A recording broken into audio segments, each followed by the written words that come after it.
For the first time since Russia's full invasion in 2022, a government building has been hit by a Russian drone.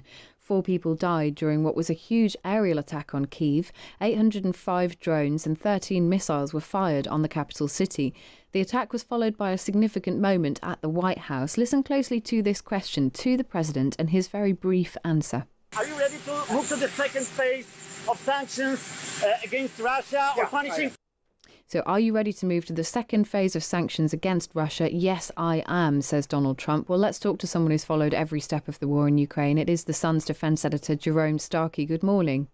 Morning, Kate. What do you think was the motivation for what we saw this weekend? I mean, Russia is clearly stepping up its attacks on the capital city. What is it trying to achieve here? It's a really good question.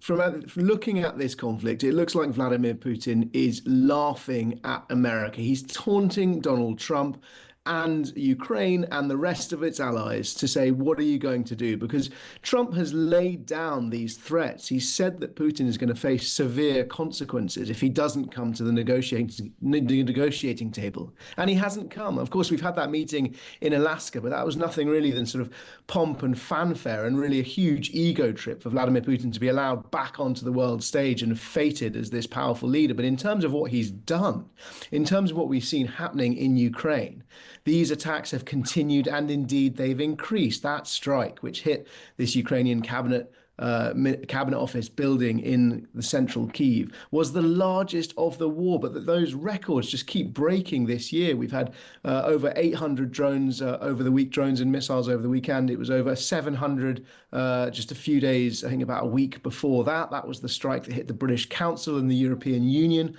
offices in Kyiv. So the short answer, what is Russia doing? They are significantly escalating their bombardments, both on the capital Kyiv and across Ukraine, ratcheting up the pressure, continuing to target civilians and civilian infrastructure. And it is as if they are daring Donald Trump to make good on a single one of his threats or promises. And is that because Russia and President Putin are strong, or is it because they are weak? There's been contradictory reports about how many drones, how much availability of manpower and missile power the Russians really have left. What's your read on that?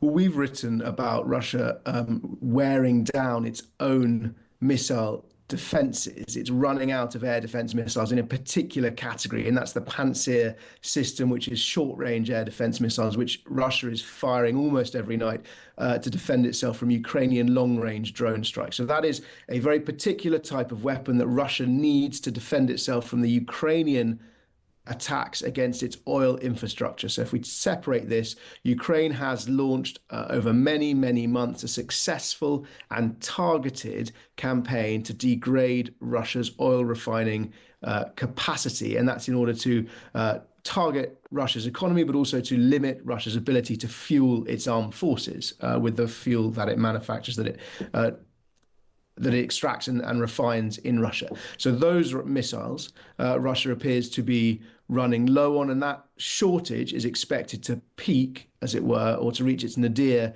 in February. Russia is trying to manufacture more missiles to replace them. But there are other categories of missiles where Russia does not appear to have those shortages. Bigger air defense missiles, things like the S-300, S-400, which are more sophisticated. And those are the missiles which Russia has also repurposed to use in a land attack role. And clearly, the one thing it doesn't show any signs of not having enough of are these Shahed long-range drones. These are the ones that were originally designed by Iran, but which Russia has started manufacturing for itself now inside Russia, and has evolved and improved those designs, made them slightly more resilient, increased speed, range, flight altitudes. And those are the weapons. So when we see a strike of over 800 missiles and drones, it is overwhelmingly the drones in this instance, and then cruise missiles, ballistic missiles topping that up. And usually it's the cruise and ballistic missiles hitting the really high value, most important target. Jerome, just finally, because unfortunately we are running out of time. We heard in that clip there Donald Trump saying he's ready for the second phase of sanctions. Would that make any real difference here? It might. And in one sense, he's already put sanctions on India for buying, secondary sanctions on India for buying Russian oil.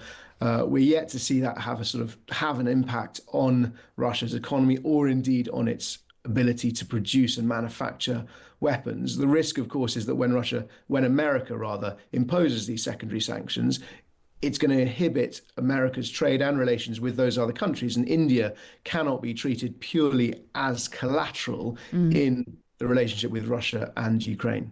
Jerome Starkey, the Sun's defence editor, thanks very much for joining us on the programme this morning. Be quiet, listen. You don't listen, you never listen. That's why you're second rate. We're not going to war. We're going to clean up our cities. We're going to clean them up so they don't kill 5 people every weekend. That's not war. That's common sense. Are you ready to move to the second phase of sanctions against Russia or punishing Putin? How was your call with the Prime Minister? Why? Let me ask you. Yeah. Really higher than Chicago? You're not. Excuse me. Do you know how many people were killed in Chicago last weekend? 8. You know how many people were killed in Chicago the week before? 7. You know how many people were wounded? 74 people were wounded. You think there's worse than that? I don't think so. I had a great conversation with him. Say hello to him. He's a good man. Thank you.